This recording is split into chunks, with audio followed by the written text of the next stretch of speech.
And welcome to Have I Got News for You. I'm Michael Aspel. In the news this week, at Guy's Hospital, a sponsored bike ride to raise funds for the new accident and emergency department gets off to a disappointing start.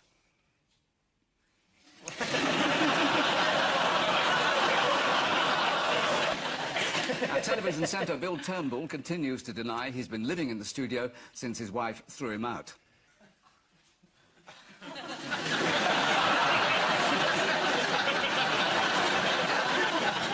And as London's underground celebrity busking scheme gets underway, James Blunt starts tuning up at the top of the stairs.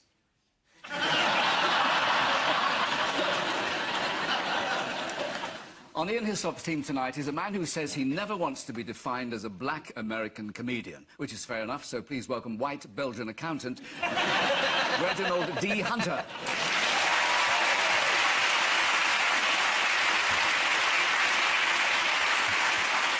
And with Paul Merton tonight is a radio broadcaster and DJ who, when asked to look back on her career, told the Daily Mirror, "You have to move on. I've waxed quite enough men's chests. Thank you." No, thank you. It was a very good job. Please welcome Sara Cox.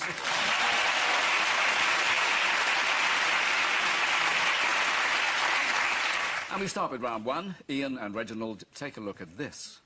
It's Her Majesty the Queen. There she is. She's got to make a speech. Come on, dear.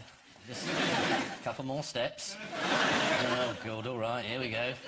Now, that's the Prime Minister, and he telling Cameron that yeah, you ain't shit, your party ain't shit. Yeah, all your ideas ain't shit. Yeah.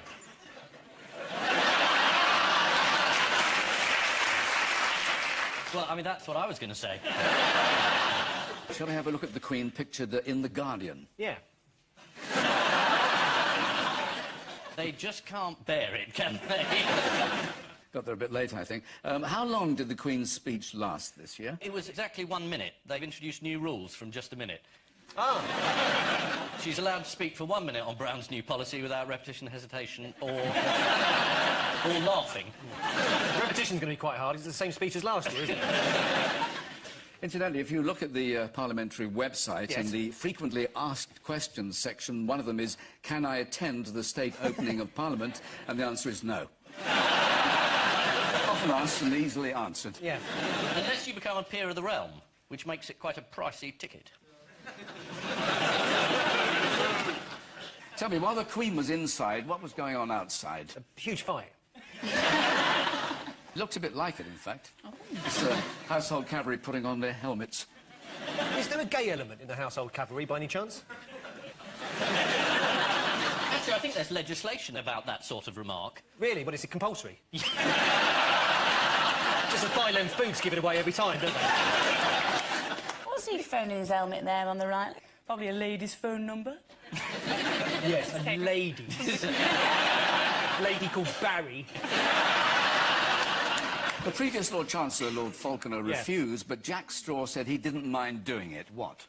Walking backwards. Yes. Is that because none of them really trust the Queen? And never turn your back on her? Never turn your back on her. It's like one of Fagan's gangs. Yeah, exactly. Your wallet. Yeah, exactly. That's how she gets all her money. She's a pickpocket in the West End. But the police have been told not... Just let her leave it to her. Reg, what do you make of all this pomp and circumstance? I think it's real pretty, really. All the horses and the shiny stuff and the crown and stuff. We don't have the same apparatus to distract people from the actual business of government like y'all do.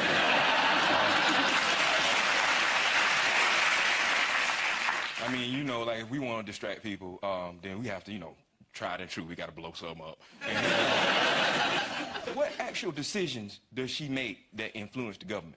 What colour crown to wear? How much the stamp should be? That's about it. She advises? Yeah. She advises the police. She says, I'll be in the West End Friday, pickpocketing, do look the other way, well done. I've been working Carnaby Street and its environs. Her accomplice, Fingers Phil. And that nickname's been cleaned up, I can tell you. But Gordon Brown really ain't had time to do nothing. Well, he had time, but he ain't really done nothing like... What, 10 years? Oh, I mean, as Prime Minister, you know. And I mean, like, all those years, he was wanting to be Prime Minister, and Tony Blair kept treating him like, you know, a mistress. No, baby, it's gonna be our time one day.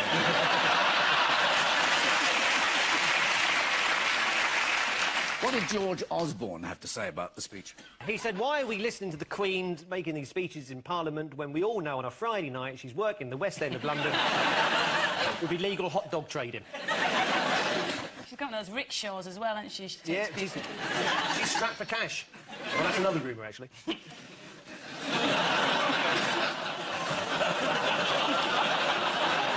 So let's have a look at all of them, shall we? Here's David Cameron. What kind of expression would you describe that? Looks like he's got, like, I don't know, like a golden retriever pup just chewing on his slipper and he's like... That's one way of putting it. I don't think it's his slipper. I don't think it's chewing either. I'm not sure it's even a puppy, but never mind. He's wearing one of them things on his lapel like we got on. Yeah. Do you really not know why you're wearing a poppy? I didn't put it on him. It's the first war which the Americans refer to as the 1917-18 war. Oh, okay. I see what just happened here. You just cracked on America's late entry. I hear that shit in pubs every day. We never forget. Still, you made up for it in the next war. You came in slightly sooner. Yeah. But you're determined to start the third one and be there right at the beginning. Not you personally. No, me personally. Yeah, Me personally. I send missiles to Iraq every day. And yeah, we're going to be in at the beginning of this one and at the end and all of that. And thank you for your wavering support. The pleasure. Here's another expression for you to analyse. Yep. David Miliband. He's become a big fan of Cherie. And since we're on the subject of weird-looking cabinet members, if that's not too strong, let's have a look at Ed Balls on the 10 o'clock news this week. Pull the leg back with your hand, snick the skin with the knife, and then if you pull it back and break it, You can, if you like, have another look at that, Yes, because you please. can spot the exact moment when he realises he's being filmed and he puts the smile on. What? and then if you pull it back and break the joint here, There it is.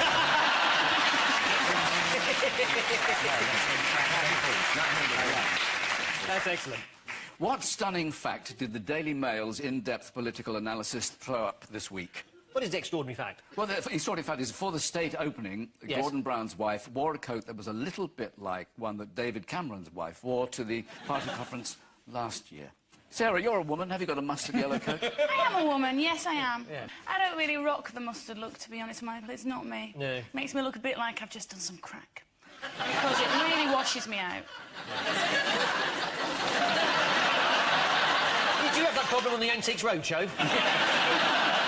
See, Gordon Brown's wife said, you know, I'm going to wear the same coat, but ain't nobody going to know because I'm going to wear this ugly hat with it. And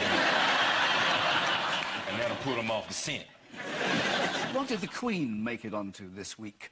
Oh, it's one of the most stylish women in the world, along with Sophie Dahl and Kate Moss. And not me.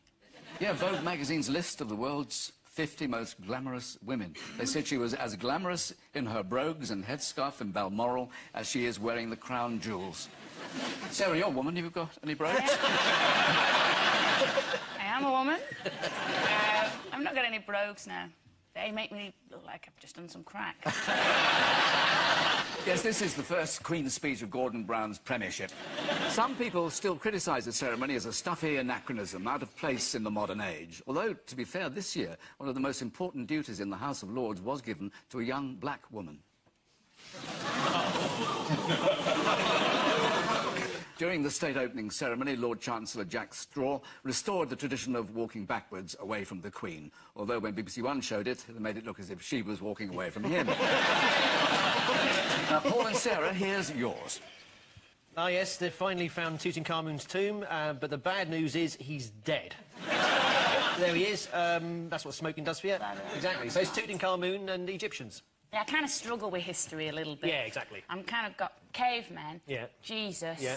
Henry VIII, Yeah. and then us. Anything in between. It's Cavemen, all- Jesus, Henry VIII and us. That's basically it. That's it, isn't it? I mean, That's certainly the full school syllabus at the moment. Yes, this is the news that after 3,000 years, Tutankhamun's face has been revealed. How do you think he's looking? You know, he's small and toothy. A little bit, I like to think, like Mark Owen from Take That. I've got a terrible picture of Bruce Forsyth in my head. So when the tomb opened, Tutankhamun said, "Nice to see you, see you." I've been dead 3,000 years, 3,000 years. Tell me, how did Egypt's antiquities chief Zahi Hawass add to the sense of adventure on this occasion? He put on an Indiana Jones-style hat. He thought no one would be interested, unless he looked a bit more glamorous. If I was him, I would go one of those little party whistle things that unfold. I'd put that in Tutankhamun's mouth, and when they open up the thing, push him in the stomach, so he'd just go like that. That'd be a hell of a surprise, as if he'd been waiting 3,000 years just for that very moment. That's why I don't get these top jobs. What did British tourist Bob Philpotts have to say on the matter? Bob Philpotts. Well, he was interviewed over there and he thought the king should have been left where he was. Yes. But to be honest, nobody gives a toss what Bob thinks anyway, so... Hi, Bob. Oh, I do. I think that's quite interesting. Yeah. Leave him alone. Yeah. You wouldn't go around a churchyard digging people up, would you? Saying, go, have a look at him. That's fair enough. Good old Bob Philpott. Yeah. Man talking sense. Yeah. Oh, I really hope he's watching, because that's really nice. He'll be like, yay, high five, Ian Wood, like hitting his telly and I don't think Bob Philpott's a high-five kind of guy. Doesn't matter what he thinks, they won't be showing this bit anyway. I took my kids... I've had enough of Bob Philpott. It's in my nerves. What did Howard Carter do when he first removed Tutankhamun's death mask back in the 1920s? He said, "I'll tell you what, in 80 years' time, Bob Philpott will have something to say about this." Well, he damaged it for a start. He wrenched it off, didn't he? Did he? Didn't he die horribly, like years later or something like curse. that? The curse of King Kong? You've done the same history course as Sara. I come out of that fine American educational system. Suddenly, I feel very brainy. It won't last long. Yes, in removing the mask, he managed to damage the mummified body, breaking it into 18 pieces. Good God Almighty. According to the Mail, by the time Carter's team had finished, King Tut had been decapitated, his torso cut in two, the arms and legs detached, and the pelvis separated from the trunk. It's like he went to a Millwall football match.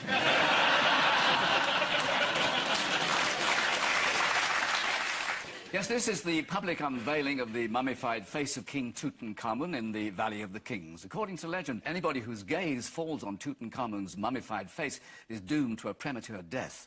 Here it is again. The 1972 Tutankhamun exhibition was visited by 1.5 million people. It was the most popular display in London's history and will remain so until Ken Livingstone's testicles are dangled from Tower Bridge. Ian and Reginald, here is another one. All right, let's have it. That's a Tory candidate. And that's Enoch Powell on the other side. That's me in Amsterdam last weekend. Well, Enoch Powell, years ago, made statements about immigrants coming to this country, and he was alarmed. And that other cat on the screen, he's an MP, I don't know his name, but he said that he agreed with Enoch Powell, and he was forced to remove himself from his MP-ship. And, His prospective MP-ship. oh, he wasn't in yet? He wasn't in yet. Oh, man, what a dummy. He was dumb as hell. And Big Brother, they had their annual racial row. And it seems like every episode of Big Brother, there's some little dumb white girl they want to make be the poster child for racism in this country. She said the word nigger to a girl, a black girl, and she didn't mean it in a bad way, but Channel 4 didn't have no balls, and they bowed to public pressure, and what they didn't understand that it depends on the context in which you say the word nigger. Like when the white girl said to the black girl the word nigger, they was friends, they was dancing. If the white girl had been wearing a police officer's uniform,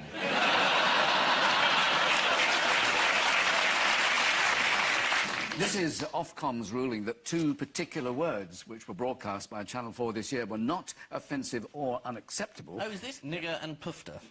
oh, yeah. No, Michael Aspel. Michael Aspel.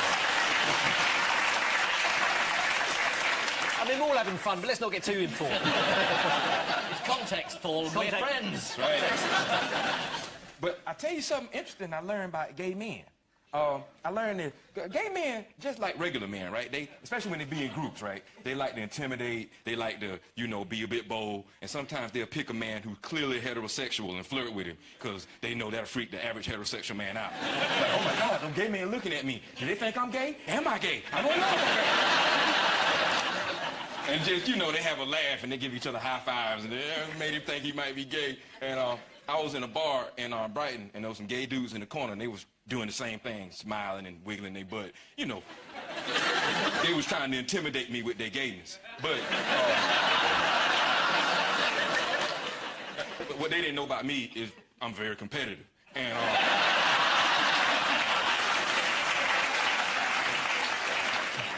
so one of them came over to me, I guess it was their leader, and you know, he started flirting with me and stuff, and I said, I know what you're doing, trying to intimidate me with your gayness. It don't mean nothing to me. I'm not impressed. I'm not scared. Whatever you do, you cannot outpuff me, basically. And, you know, he didn't believe me, and the next morning when he was limping from my hotel room,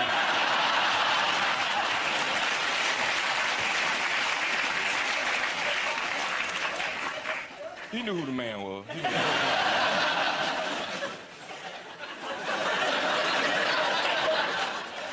But anyway, man, I just thought I'd share that with you about gay men. Thank you very much. The ruling is specifically about this year's series of Big Brother when Emily asked Charlie, you pushing it out, you nigger.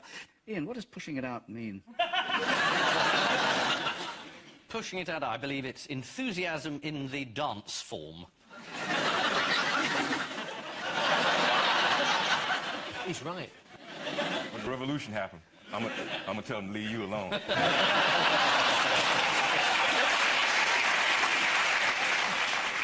But even like British racial epithets, they're kind of soft to me, you know, jungle bunny. I mean, they're actually kind of cute when you think about it. And what's the other one y'all got? Nignog. I mean, what is that? That sounds like something black people are supposed to drink at Christmas. I mean,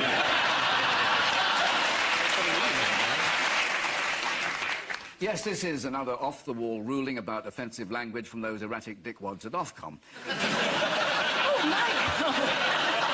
What idea that? No. Although the ruling concerned the use of the term puff, the thing that most people found upsetting about the last series of Big Brother was the dreaded N-word, nightly. In spite of the ruling, most people still feel that puff is an unacceptable term to use when addressing a Big Brother housemate. The correct word is retard. Footballer Ian Wright made the news this week after allegedly telling a black traffic warden to off back to your own country. I can't believe that of good old Wrighty, or as he's now known, Far Righty. Paul and Sarah, here's yours.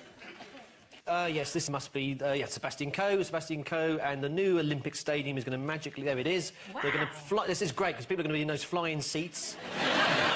It's like the Harry Potter Construction Limited, isn't it? Exactly. It's It's a new Olympic Stadium that they're building somewhere out in East London for the Olympic Games in 2012.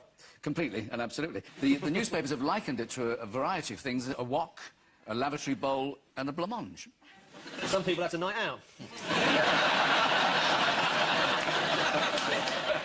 And who's going to use the stadium once the Olympics are over? Local residents. Local residents are going to dump their fridges there. But it could be scaled down and used as the home ground of a London football team, according to the Times. Leyton Orient is the most likely option, and 55,000 seats will be ripped out when they play Millwall. Ken Livingstone is a big fan of the Olympics. What else has Ken been praising this week? Sir Ian Blair. He's supporting Sir Ian Blair, as is the Home Secretary and lots of other people. So Sir Ian Blair is not going to resign, as far as we know. As we speak, Met Police Commissioner Sir Ian Blair, who has once again refused to resign over the killing of Jean-Charles de Menezes, despite a vote of no confidence from the London Assembly. And what was Blair's ballsy response? If you've got the power to sack me, do. If not, then I'm going home. Someone said in the old days, officers of his rank were given a bottle of whiskey and a revolver, but in his case, he'd drink the whiskey and come out with a revolver. Want to have a look at what else Sir Ian Blair had to say? This is him insisting that he shouldn't resign because the Menezes incident was a one-off. Not for Menendez. Decided I go on a single one of those that has gone wrong does not seem to me to be the standard that will be bearable for any successor either. Well, clearly, we can only judge on that, the one that is public and in the public domain. Well, you can look at the other 9,999 armed operations where it didn't happen. Yeah, do you remember that sketch with Steve Coogan playing a security guard defending his safety record at a swimming pool? Do you want to have a look at this? I've been working here for 18 years. In 1975, no one died. 1976, no one died. In 1977, no one died. In 1978, no one died. In 1979, no one died. In 1980, someone died.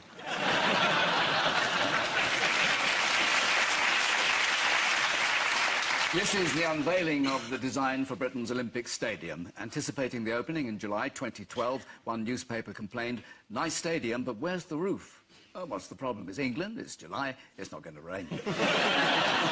Also this week, calls continue for the resignation of Sir Ian Blair. Ken Livingstone, the Mayor of London, said that Al-Qaeda must be laughing at us. Yes, Islamic fundamentalists have always enjoyed a joke, though I have it on good authority they don't really like Jimmy Carr. And before our next round, a reminder that I've just celebrated 50 years in television, and when I'm asked to name the highlights of my career, tonight won't be one of them. But here is a memorable moment from Miss World 1974. Here are the judges, 9 good people and true. First, a man who bears a distinguished name, which has produced a statesman and artist, Mr. John Spencer Churchill.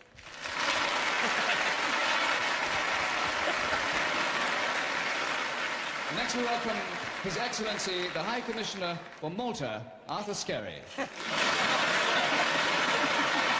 Arthur Skerry? After the show that night, you got drunk. I beg your pardon? Did you get drunk after the show that night? I was drunk during the show. So to round 2, the tabloid round. Paul and Sarah, here's a picture clue for you. This is about Super Mouse. They've bred a new kind of mouse. They've slightly altered its DNA, so it's a powerful mouse now. It can run longer, further than any other mouse before it. It lives longer than any other mouse. It has sex longer than any other mouse. It eats 3 times the amount, doesn't put on any weight. It's superb. It can also fly. So, Super Mouse. They've invented the Super Mouse, and they think, well, if they can make human beings do that, maybe we'll all live to be 300. According to the scientists responsible, the genetically modified mice have 10 times more energy than other mice, live longer, and have a huge sexual appetite, which lasts into old age. Although he added, we do not think this is an appropriate model for human gene therapy. Charles is not, you know, breeding these super mice, but what if they get out? Yeah. What if they get out, and they get out in the world and running around, then that just means house cats will start getting their asses kicked. Genetic scientists have likened their super mice to cyclist Lance Armstrong. He went out with Sheryl Crow, I believe. Wow. That's his main achievement. Eddie, what is the point of it all? None. It's scientists. They get bored. But there is no point to the exercise. They just, as you say, wanted to see what happened if they did it. You might as well ask what is the point of Japanese scientists crossing a pig with spinach, which is what they did. They crossed a pig with spinach? That's what I'm told. Well, you'd never believe anything, wouldn't you? Yes. You must have been people on This Is Your Life. You must have thought, who the f*** is this bloke? Tonight, This Is Your Life. Yes. Barry Cooper. I did. I mean, I often thought, you read this bloody book, I'm going home. I often... Well, you had to carry on, of course. That was what is wrong with the mouse in this picture? He's about to kick that cat's ass. He's mistaken the cat's mouth for the Eurotunnel. He thinks he's going to Paris. This mouse has had his fear of cats removed genetically. Right. How helpful is that, then? They're not in a very good position to pass these genes on, are they? No, they're fine cats. They're really friendly. Oh! You're going to see loads and loads of really fat cats going, I just don't understand what's happening in the last I'm just so full all the time. Do you know of any other pointless animal inventions this week? Has somebody trained a horse to say, how do do? Just to confuse people when they're walking through the countryside. Oh, look at that horse over there. How do do? It's actually a dog washing machine. Would you like to see it working? Yes, please. Yeah, but don't worry, we're just going to torture you.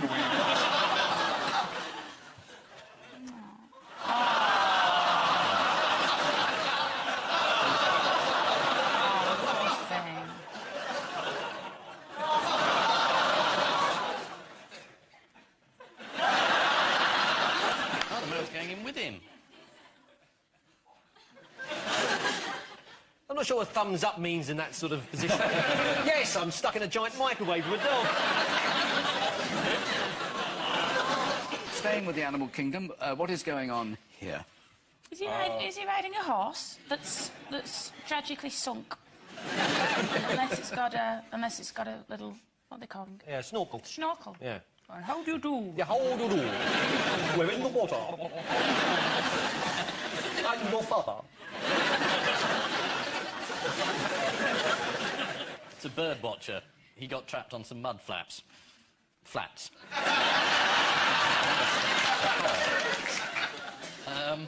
And he couldn't get out again, so he had to be rescued. According to The Sun, the 75-year-old man suffers from a heart condition, hence their sympathetic headline, Great Tit.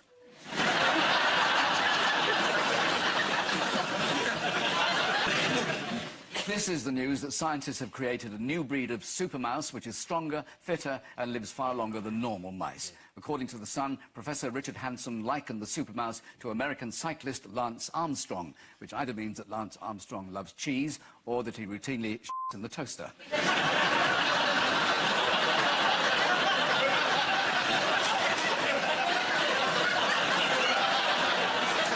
We ourselves have the same gene that has been manipulated in the mice, but Professor Hanson explained to journalists trying similar experiments on humans would be wrong, adding...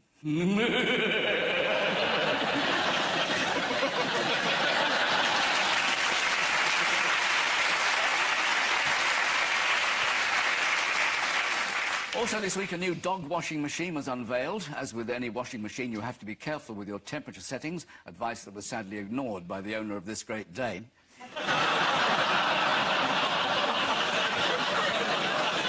And remember, if you're doing a white dog wash, whatever you do, don't accidentally throw in a red setter. Ian and Reginald, here's yours. Yeah, how hips hold sway in the mating game. Basically, what they're trying to say is when a woman is shaking her hips a lot, she is not at her most fertile, thus wanting to mate.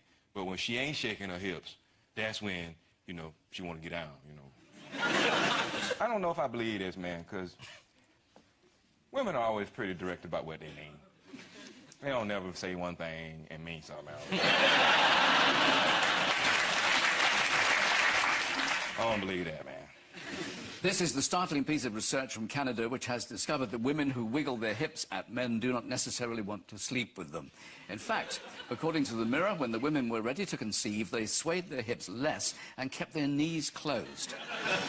Sarah, you're a woman.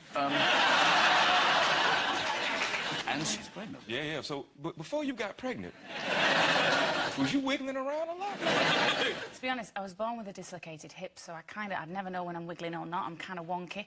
Don't really sway. I kind of hobble a bit, but it seems to do the trick. Yeah, but I bet you'd be a bit hit with Paul McCartney, boy. He liked women.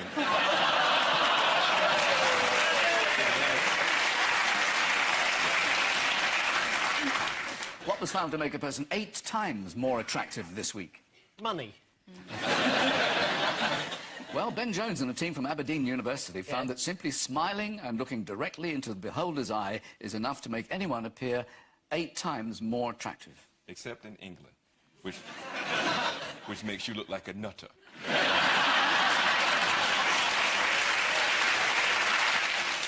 The report says that smiling at the opposite sex and gazing directly at them boosts attractiveness 8-fold. So, ladies, is this doing it for you?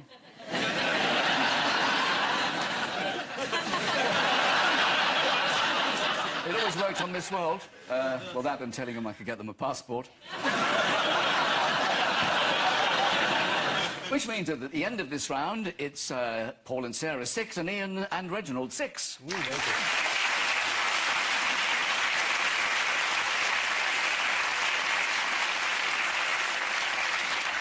and now, before our next round, it's time for the swimwear section.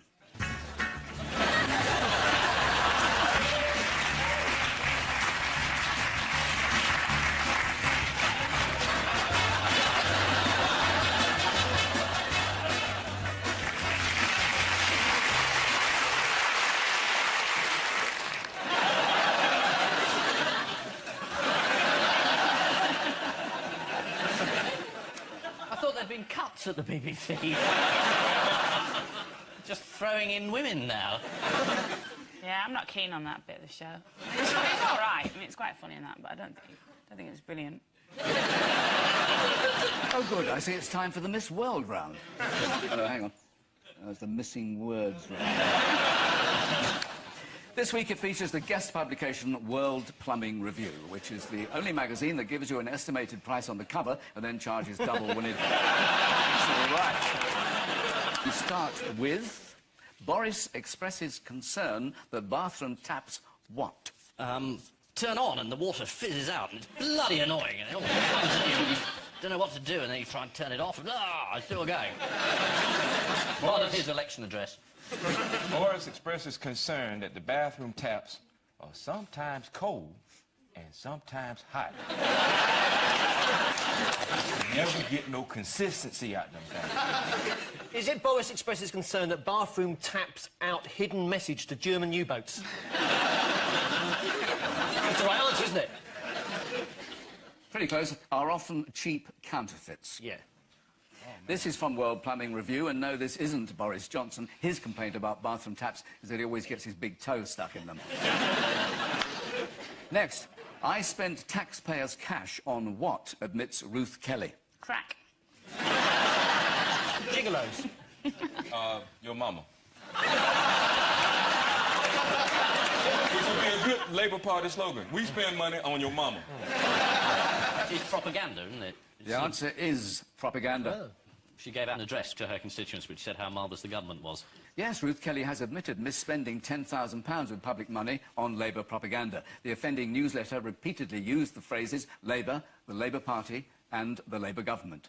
Political opponents complained that this amounted to a subliminal advertising campaign for Labour, the Labour Party and the Labour government. A claim denied by Labour, the Labour Party and the Labour government. Next, blow for fans of lobsters as what? Scientists prove they feel pain when they're cooked. Yeah. Blow for fans of lobsters, as it's revealed, they're actually quite shady characters. The answer is study says they feel pain. Bloody scientists, they'll be telling us next that foxes feel pain when you hit them with half a brick.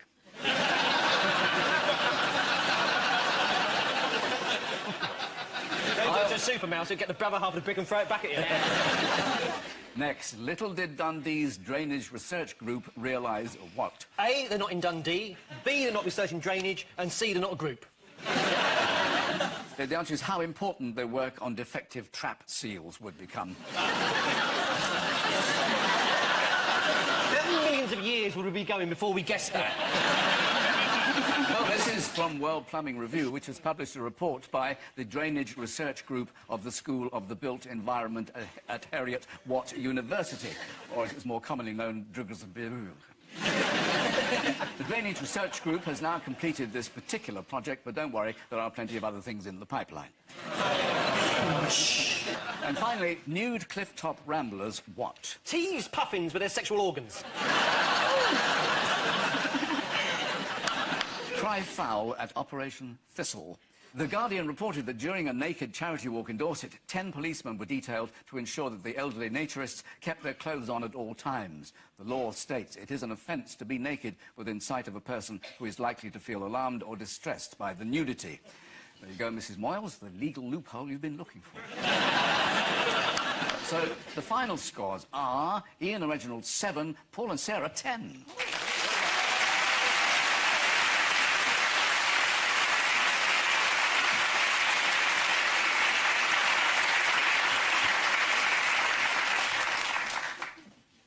Plus, before we go, there is just I time... thought it was another round. I thought we were getting evening wear. Oh my God, I suddenly developed cataracts. When did you last do Miss World? About 1974. Could you rephrase that, Quay? When were you last on the programme? Please. But before we go, there is just time for the caption competition. The one on the left, that's Dog Vader, and the other one is, Superdog. Yeah, but that's so obvious, I ain't want to say it. But, you know, you got a regular slot on this show, so you can.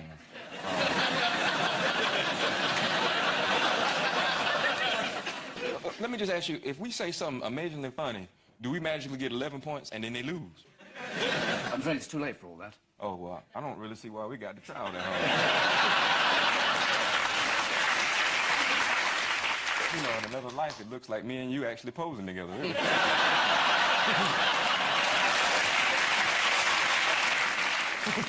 On which note, we say thank you to our panellists, Ian Hislop and Reginald D. Hunter, Paul Merton and Sarah Cox. And I'll leave you with news that as England play a vital European Championship qualifier at Wembley, a disgruntled Peter Crouch shows his disappointment of being dropped from the squad.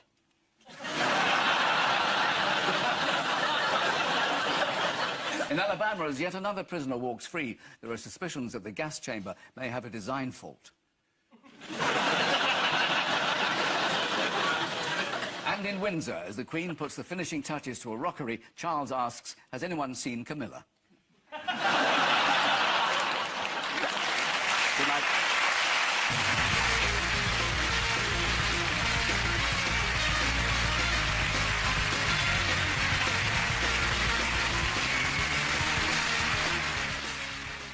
New comedy next on BBC One, The Les Dennis of the Middle East, Omid Jalili.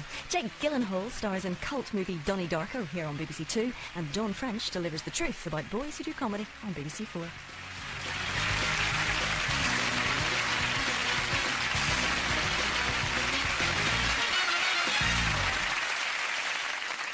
Well, I did enjoy that, so I'm told. I'm not entirely sure where I am. I'm just glad all the shouting has stopped.